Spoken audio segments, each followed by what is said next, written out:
sinais com características senoidais. Então, dentre os sinais básicos, a gente viu os sinais exponenciais, crescentes e decrescentes, sinais senoidais, e a combinação de sinais exponenciais com sinais senoidais. A gente chamou isso de sinais exponenciais complexas, né? Lembrando lá da fórmula de Euler, né? Da identidade de Euler, que dá para relacionar esses sinais, multiplicando a amplitude do seno e cosseno por uma exponencial real. Então dava para abranger, né? Fazer uma caracterização de sinais de uma forma bem abrangente. Particularmente, em alguns casos pontuais, a gente viu também sinais básicos que podem ser usados para a representação de entrada. Por exemplo, sinal degrau, visto o sinal impulso, e foi comentado também o sinal rampa. Então, esses sinais são os sinais elementares que eu acho que formam um conjunto básico que vai permitir a gente avançar com ferramentas, né, na disciplina para proporcionar a capacidade de analisar sinais e sistemas em diferentes contextos de aplicação, tanto no domínio do tempo como no domínio da frequência. Então, um complemento aqui no que diz respeito ao sinal senoidal, a gente comentou por alto que ele é um sinal periódico, né? Depende do seno ou cosseno, vai ter características, propriedades do sinal ser par ou sinal ser ímpar. A energia do sinal, né? Se ele vai ser um sinal de potência ou um sinal de energia. Aí, lembrando das últimas vezes que a gente se encontrou, dos últimos encontros síncronos, essa característica de sinal de energia, o sinal de potência, é efetivamente você olhar se a integral, na definição, ela converge ou não. Né? Então, vai ter características, se a energia vai ser limitada ou é ilimitada, é infinita, né? Se a potência média do sinal ela é ilimitada, né? Infinita, ou é um valor finito. Isso vai caracterizar a gente trazer a caracterização de um sinal, se ele é um sinal de energia ou um sinal de potência. Então, isso que eu estou falando são formas de você dar propriedades, né? Caracterizar os sinais. Então, quando a gente quer dizer que a gente está caracterizando o sinal, a gente está atribuindo isso, a gente está dizendo as propriedades que o sinal traz, né? A sua característica elementar. E uma coisa interessante que vale observar nos sinais senoidais, né?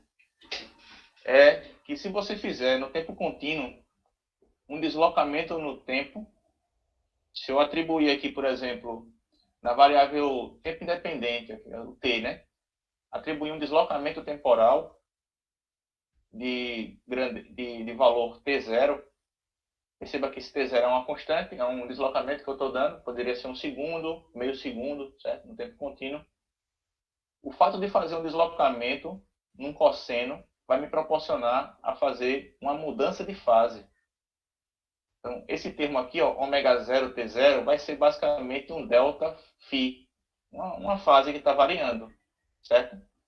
Então, essa é uma característica inerente, né, explícita do sinal senoidal. Né? Cossenos e senos eles vão ter essa particularidade, certo? Se você fizer um deslocamento temporal no sinal, você está proporcionando também uma mudança de fase.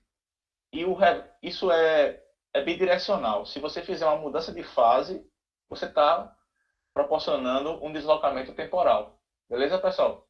Tá claro isso aí? Deu para entender? Aí, para testar, é só expandir, né? Você pode substituir o t por t mais t0, onde t0 é uma constante. E aí você expande os termos, aí você vai chegar aqui nessa relação, ó, que esse termo ômega 0 t0, né, mais um determinado φ, vai caracterizar, de fato, uma mudança de fase, considerando que isso tudo aqui é constante. Esse termo que eu estou passando o mouse em cima.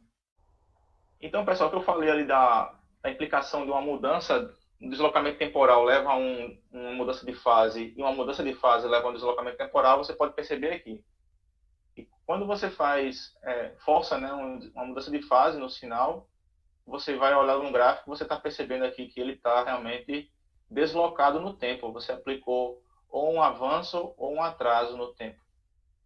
Certo? Então, isso é uma característica importante. Detalhe, isso é válido para o tempo contínuo, certo? Vamos agora para o tempo discreto. No tempo discreto, pessoal, a gente traz o mesmo sinal, né? Um cosseno. E aí, Uma coisa interessante que a gente comentou, né? No tempo contínuo você disse que deslocamento no tempo leva a uma mudança de fase. E o contrário também é verdade. Se eu fizer uma mudança de fase, eu estou provocando um deslocamento no tempo. Ou seja, as setinhas são bidirecionais. Como se trata isso no tempo discreto? No tempo discreto, você vai perceber que o deslocamento no tempo, ele provoca uma mudança de fase. Então, você pode ver que essa setinha ela é intuitiva, né? Ela vai dizer que leva a uma mudança de fase, efetivamente. E aí, para você provar isso, demonstrar isso, basta você substituir, né? Testar.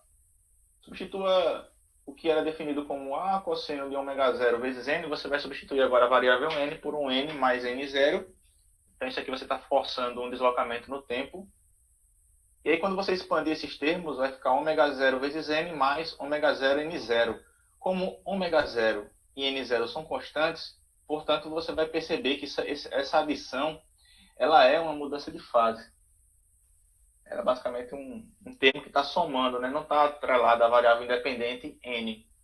É uma constante que está sendo somada. Isso caracteriza uma fase, né? num argumento do cosseno ou do seno. Ao contrário, não podemos dizer que é na mesma essência, certo? Ou seja, se eu fizer uma mudança de fase, eu não estou efetivamente provocando o deslocamento temporal na mesma proporção. Aí isso pode ser até uma coisa que provoca aí um, uma confusão, talvez, mas aí é sugerido vocês pegarem na leitura complementar, vai ter mais detalhes, talvez, sobre esse comentário. Mas eu vou dar a dica aqui, né? A dica, pessoal, é a seguinte, que no tempo contínuo, a variável independente, ela assume qualquer valores, né? Valores reais, né? O tempo. Ele assume π, valor de π, raiz de 2, você pode substituir o tempo, ele é uma variável contínua. No tempo discreto, a variável independente n, ela vai ser pertencente ao conjunto dos números inteiros.